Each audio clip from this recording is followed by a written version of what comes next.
Donc, on va faire un TP sur la loi des intensités. Donc, c'est à faire avec cette animation-là.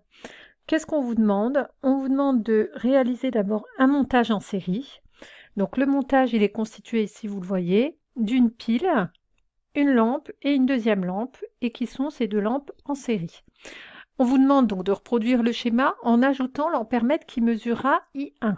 Donc c'est ce qu'on va faire. Si je veux mesurer cette intensité-là, il faut que je vienne mettre un ampèremètre en série, il va être là. Si je veux effectivement mesurer l'intensité I1 qui rentre, ici on mettra la borne A et ici la borne COM. Donc voilà, ça va être le montage pour mesurer I1. Donc c'est ce qu'on va réaliser comme montage. Donc de la borne plus de mon générateur, donc c'est ce qu'on a vu, de la borne, je vais prendre un fil, alors les deux lampes en série, donc j'ai cliqué pour avoir les deux lampes en série. De la borne plus de mon générateur, on a dit qu'on devait aller à la borne ampère de notre ampèremètre. Alors bon, c'est vrai que nous, on se doute que ça va être des milliampères, mais on va le mettre quand même, on va essayer de le mettre sur le 10 ampères, voilà. Pour le moment, on va vraiment commencer avec le calibre le plus grand. Ensuite, je ressors, donc d'après mon schéma, je ressors de la borne COM, de l'ampère. De la borne COM, j'arrive à la première lampe. Je repars, donc on va prendre celle-là, tiens, comme première lampe. Je repars à la deuxième lampe. Et de la deuxième lampe, je reviens au générateur. Donc, je vais allumer mon ampèremètre. De toute façon, j'ai choisi le calibre 10 ampères. Je me mets sur 10 ampères. Il me mesure 0,19 ampères. Donc on voit qu'on aurait pu débaisser le calibre, c'est ce qu'on va faire. On va se mettre ici sur milliampères et là je peux même me placer sur 200 M et il me mesure 185,6 milliampères. Donc là, on peut déjà donner cette première valeur. C'était pour la question 3.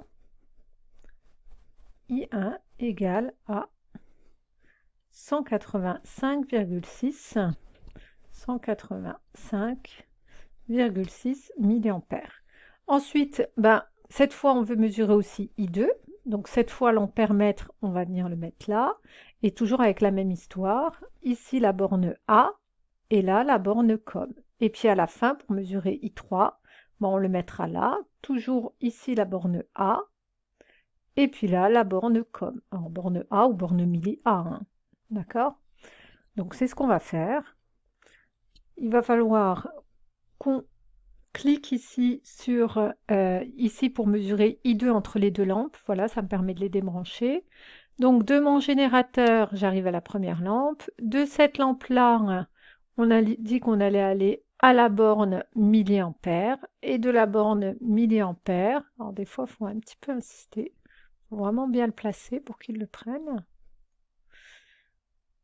Et de la borne milli, on revient à notre deuxième lampe et il me mesure 185,6 ampères. Donc I2 égale 185,6 milliampères. Et pour le dernier cas, alors on me disait de cliquer ici pour mesurer par exemple I3. Donc de la borne plus, je vais à ma première lampe. De ma première lampe, je vais à la deuxième lampe. De la deuxième lampe, je vais aller à mon milliampère avec la borne milliampère. Donc comme d'habitude, on insiste. Et puis ici, on revient au générateur et il me mesure combien? 185,6 milliampères. Comparer I1, I2 et I3, qu'est-ce qu'on constate? On constate que c'est la même valeur, donc I1 égale I2 égale I3. Conclure par une phrase, qu'est-ce qu'on peut dire? On peut dire que dans un montage en série, l'intensité qui circule est la même. Donc, dans un montage en série, l'intensité est la même dans tout le circuit. Donc ça, ce sera une loi à connaître pour le montage en série. On va faire maintenant le cas où on va mettre nos deux lampes en dérivation, puis sinon ce sera le même principe, mesurer I1, ici où elle a été notée directement I, je place un ampèremètre, la borne milliampère, la borne COM. Ensuite ici je veux mesurer I1 qui rentre par là, donc ici la borne milliampère, et ici la borne COM, et puis pareil, après, je le déplacerai, je le mettrai là pour pouvoir mesurer I2. Donc, c'est ce qu'on va faire. Donc, il fallait cliquer en bas sur L1 et L2 en dérivation. Donc, de notre générateur, on va à la borne ampère.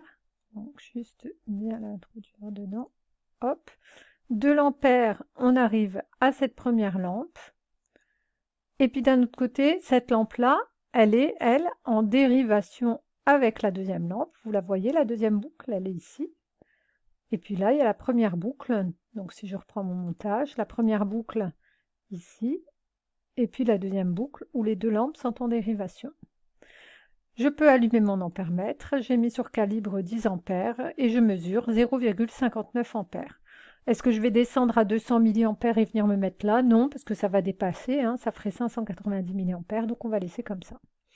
Ensuite, il fallait mesurer l'intensité ici, hein, qui va circuler, celle qui va rentrer plutôt au niveau de la lampe L. Donc, cette fois, il faut venir ici. De là, on va aller à notre ampèremètre. Alors, ce qu'on va faire, c'est que l'ampèremètre, on va déjà l'éteindre pour le moment. On va aller à l'ampèremètre. Hop, on va juste insister un petit peu. Voilà.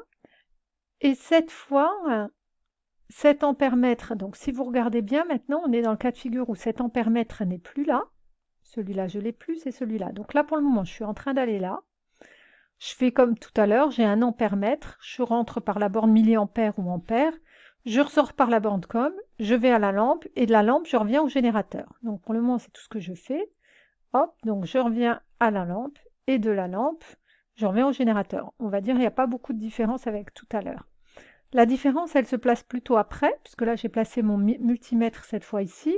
Donc cette lampe-là, par contre, elle n'est pas branchée ici par rapport à l'ampèremètre, elle va être branchée de l'autre côté. En fait, cette lampe, elle est située entre le générateur et l'ampèremètre. Donc c'est ce qu'on va faire.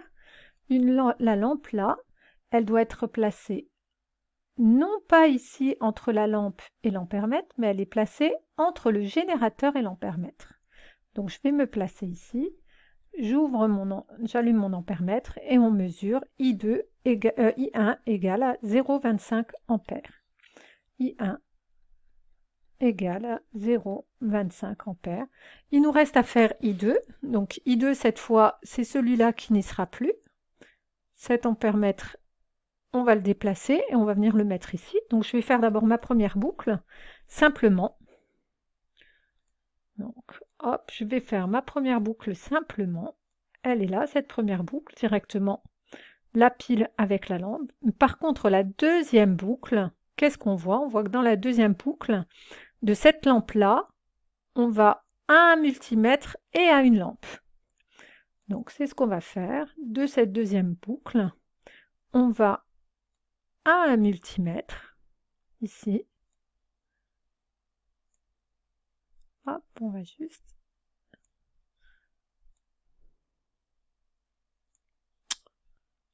Et voilà. Et on mesurait une valeur d'intensité de 0,34 mA. I2 égale 0,34 ampères, je veux dire. On vous demandait de comparer les résultats. Qu'est-ce qu'on constatait? On constatait, donc ça c'était la question 7, la question 8, hein, ensemble. Et puis en question 9, il faut comparer. Qu'est-ce qu'on constate? On constate que I est égal à I1 plus I2. Donc ça, c'est pour notre montage en dérivation.